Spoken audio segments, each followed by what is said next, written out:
সমুদ্র শান্ত হয়েছে খুব সময় নিয়ে। তবে এখনো ঘন ঘন শ্বাস ফেলছে। তার নেওয়া এক একটি শ্বাসপ্রশ্বাস রুহির ঘাড়ে পড়ছে। রুহি এখনো ক্ষণে ক্ষণে কেঁপে উঠছে, মাথা ঘুরিয়ে অন্যদিকে রেখেছে। চোখের দৃষ্টি নিচে। ভুলবশত ফিরে তাকাচ্ছে না। সমুদ্র ডান হাতে ওর দুগাল চেপে ধরেছে। মুখ নিজের দিক ফিরিয়েছে।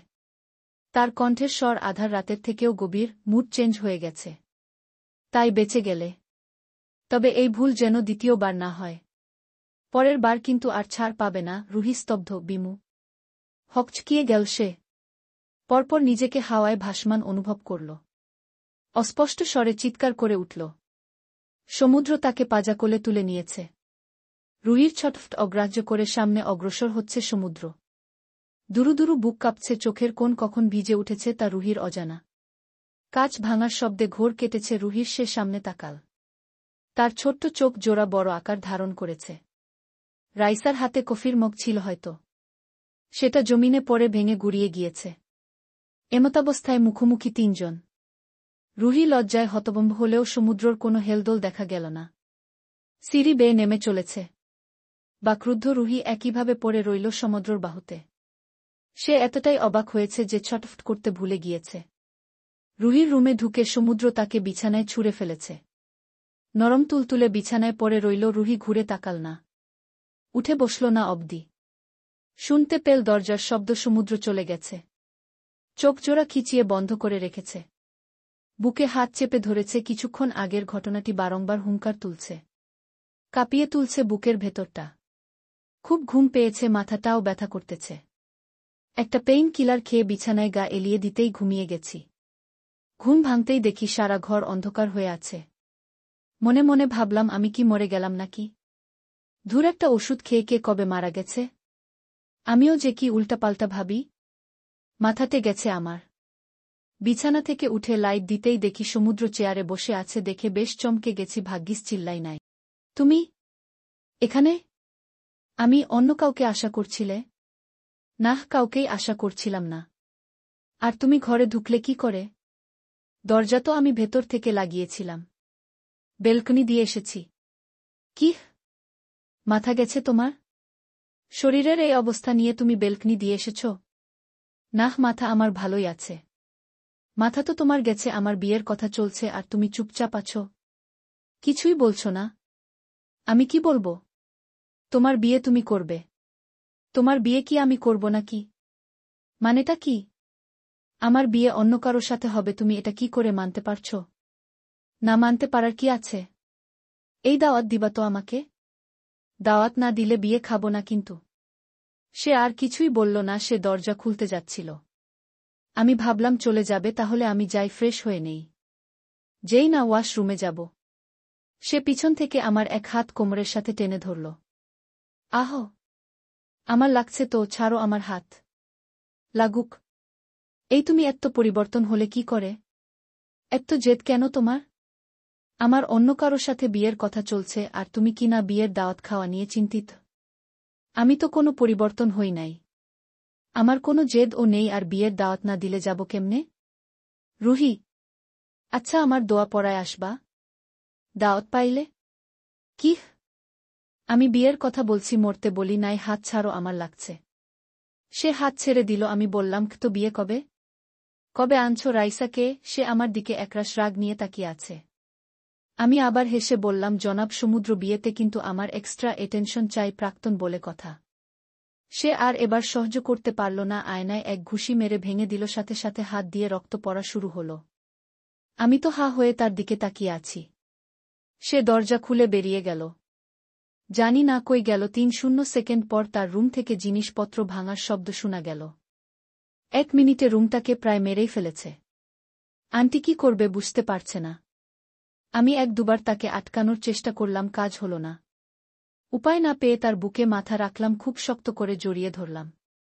সে খুব ছাড়ানোর চেষ্টা করছে, কিন্তু শেষমেশ আবেগের কাছে রাগ হার মেনে গেল। সে শান্ত হয়ে গেল। এই কয়েক মিনিটে বেশ বুঝেছি, আমি তার কাছে থাকলে আমারও উচ্চ হারে হৃদ স্পন্দিত হয়, তার ও সেই হারেই হয়। কিছুক্ষণ পর ছেড়ে বললাম, এই গুলা করবা না। একদিকে তোমার শরীর খারাপ, অন্যদিকে আন্টি আঙ্কেলের বয়স হয়েছে, উনারা এত চাপ নিতে পারবেন না। রোজ ওষুধ খেয়ে ঘুমায়। আমি আন্টিকে বললাম, ও আন্টিও আর পরে কিছু খেয়েছে? না, খায়নি। চলো কিছু বানিয়ে দেবে। সে বলে উঠল, ও আমি খাবো না, কি খাবে কিনা পরে দেখা যাবে, আন্টি চলো। হুমায়। রান্নাঘরে আন্টি গেল। আমি ফ্রেশ হয়ে গেলাম, দেখি রান্না করছে। দুজনেই বেশ চুপচাপ, অনেকক্ষণ কি বলবো আমি বুঝতে পারছি না। কথা শূন্যতায় ভুগছি, আন্টিও হয়তো তাই। পরে আন্টি বলে উঠল, খুরুহি, সমুর বিয়ে নিয়ে কথা চলছে, রাইসার বাবা তাড়াতাড়ি বিয়েটা দিয়ে দিতে চায় কি? হুম, ভালো তো। করিয়ে দাও, ছেলেকে বিয়ে। দাওয়াত দিবে তো আমায়? না বলবে যে রুহি আমার ছেলে জীবন থেকে চলে যা?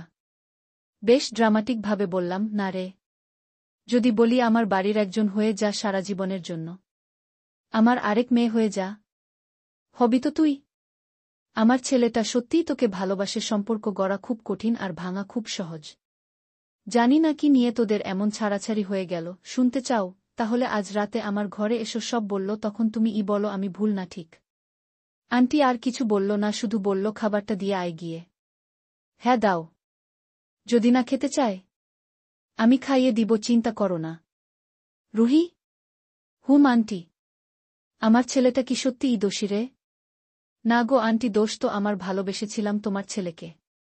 বলেই চলে এলাম সমুদ্র রুমে। এসে দেখি ও ফোন ঘাঁটছে। আমাকে দেখে ফোনটা রেখে দিয়ে বলল, ও আমি খাবো না গু। কেন খাবে না?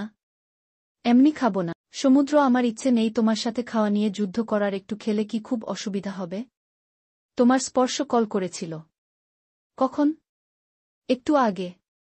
অহহ, তুমি খেয়ে নাও, আমি কথা বলে আসছি। সে হাতটা ধরে ফেলল আর বলল, ও আমার সামনে কথা বলো কেন? আমি বলেছি তাই তুমি বললেই বুঝি আমাকে শুনতে হবে? রুহি, কথা বাড়িও না। আমার সামনে যা বলার বলবা। সে নিজেই স্পর্শর নাম্বার ডায়াল করে কল লাউডে দিয়ে দিল। হ্যালো রুহি। জি বলুন। কেমন আছো? ভালো আছি। কিছু বলার ছিল কি? হ্যাঁ আবার না, অনেক কিছু বলার ছিল। জি বলুন, দেখা করা যাবে? এই প্রশ্ন শুনে সমুদ্রর দিকে তাকালাম। সে হয়তো স্পর্শকে সামনে পেলে খেয়ে ফেলত। আমি বললাম, এখন তো রাত হয়ে গেছে, কাল দেখা করি। না, বেশিক্ষণ লাগবে না। আমি তোমার বাড়ির সামনে দাঁড়িয়ে আছি, যদি একটু নিচে আসতে। কি আপনি নিচে? কতক্ষণ যাবত? বেশ কিছুক্ষণ যাবত। আমি আসছি, 1 মিনিট দাঁড়ান। আচ্ছা আসো। আমি যাচ্ছিলাম, বাদ সাধল সমুদ্র। সে বলল, তুমি যাচ্ছ মানে? রাত দেখেছ? তুমি যাবে না? হাত ধরে বসে আছে, বাসার সামনে একজন ওয়েট করছে, না দেখা করলে অভদ্রতামি দেখায়। হাত ছাড়ো, যেতে হবে আমায়। দেখাক। আমি যেতে দিব না তোমাকে। ছাড়ব ও না। আমাকে তো ছেড়ে দিয়েছ 2 বছর 3 মাস 1-7 দিন আগেই। ঘণ্টাটা হিসাব করা হয়নি, এসে হিসাব করছি। বলে হাতটা ছাড়িয়ে নিয়ে নিচে এলাম। এসে দেখি স্পর্শ গাড়ির সামনে হেলান দিয়ে দাঁড়িয়ে আছে। আমাকে দেখে এগিয়ে এলো। হাই, আমি। হ্যালো স্পর্শ। রুহি, সরাসরি কথায় আসি, ভালোবাসি তোমাকে। বিয়ে করবে আমায়? কি বলবো বুঝতে পারছি না। কি হলো, কিছু বল। আপনি তো সব জানেন। তারপরেও কেন আমাকে? আমার তাও তোমাকেই চাই। আমি সব মানতে রাজি আছি। যতদিন না তুমি চাইবে আমি কাছে আসব না। কোনো অধিকারও চাইব না। কিন্তু তুমি তো কি রুহি? ভালোবাসো আমায় তাই তো? সমুদ্র। পেছনে দেখি সমুদ্র আসছে। তুমি এখানে কি করছো? আমার বাড়ির সামনে আমি আসতেই তো পারি, তাই না? কি বলেন স্পর্শ? হ্যাঁ, তা তো অবশ্যই আপনার বাড়ি, আপনি যখন ইচ্ছা আসতেই পারেন। স্পর্শ, হ্যাঁ। তো কেমন আছেন? আলহামদুলিল্লাহ, ভালো আছি। আপনি? আমিও ভালো। তো রুহি, বলো, ভালোবাসো আমায় তুমি? সমুদ্র। সমুদ্র, কি হচ্ছে এগুলো? সিন ক্রিয়েট কেন করছো? আমি সিন ক্রিয়েট করছি? আজ ভালোবাসো, সেটা স্বীকার করতে কি সমস্যা? তুমি যাবে? প্লিজ। প্লিজ যাও সমুদ্র। আচ্ছা যাচ্ছি। এই শুনো, তাড়াতাড়ি এসো, আমাকে খাইয়ে দিতে হবে। হুন, যাও, আমি যাচ্ছি। সরি স্পর্শ, আমি বুঝতে পারিনি ও চলে আসবে। আমি ইটস ওকে। উনার মধ্যেও আমার মতোই একটা ইনসিকিউরিটি কাজ করছে। ভালোবাসি তো, ভালোবাসে তো উনিও। আমার কিছু বলার নেই, আর আমার সময় লাগবে ভাবার জন্য। যত সময় লাগে নাও, কিন্তু খালি ফিরিয়ে দিও না। আচ্ছা আসি, সাবধানে যাবেন। ঘরে এসে দেখি সমুদ্র ঘরে নেই। আন্টিকে জিজ্ঞাসা করলাম, বলল ছাদে। ঘরে দেখি খাবারটা পড়ে আছে। খাবারটা নিয়ে ছাদে গেলাম, দেখি উনি সিগারেট খাচ্ছেন। সিগারেট খেলে কি পেট ভরবে? সে চুপ করে আছে। বলো, সিগারেট খেলে কি পেট ভরবে? তোমায় না পেলে যে জীবনটা সুখ দিয়ে ভরবে না, সেটার কি হবে? সিগারেটটা ওর হাত থেকে নিয়ে ফেলে দিলাম। ও মুচকি একটা হাসি দিল আর বলল, এখনো আমার হাতে সিগারেট দেখলে খারাপ লাগে না? সহ্য করতে পারো না, তাই না? না, সেরকম কিছু না। আমার সিগারেটের গন্ধ ভালো লাগে না, তাই ফেলে দিয়েছি। তাই? হেসে হেসে, নাও, খাবারটা খেয়ে নাও। খাইয়ে দাও। নাও, দিনে কয়টা সিগারেট খাওয়া হয়? হিসাব নাই। অহ! কেউ একজন আমাকে ছুঁয়ে বলছিল 2টার বেশি খাবে না। কেউ একজন ও তো বলছিল আমাকে কখনো ছেড়ে যাবে না। গেল তো? কেন গেছে তা তো খুব ভালো করেই জানেন আপনি। সবই তো জানি। জানলে ভালো, এই নাও, ওষুধ নাও। রুহি? হুম। আজকের পর থেকে তোমাকে আর বলবো না ভালোবাসি। আমার যা সেটা আমি নিব, যদি জোর খাটানোর দরকার হয় তাহলে তাই করব। কাছে টেনে কপালে চুমু দিয়েই সে নিচে চলে গেল। আজ এই পর্যন্তই। পরবর্তী পর্ব পড়ার জন্য আমন্ত্রণ রইল।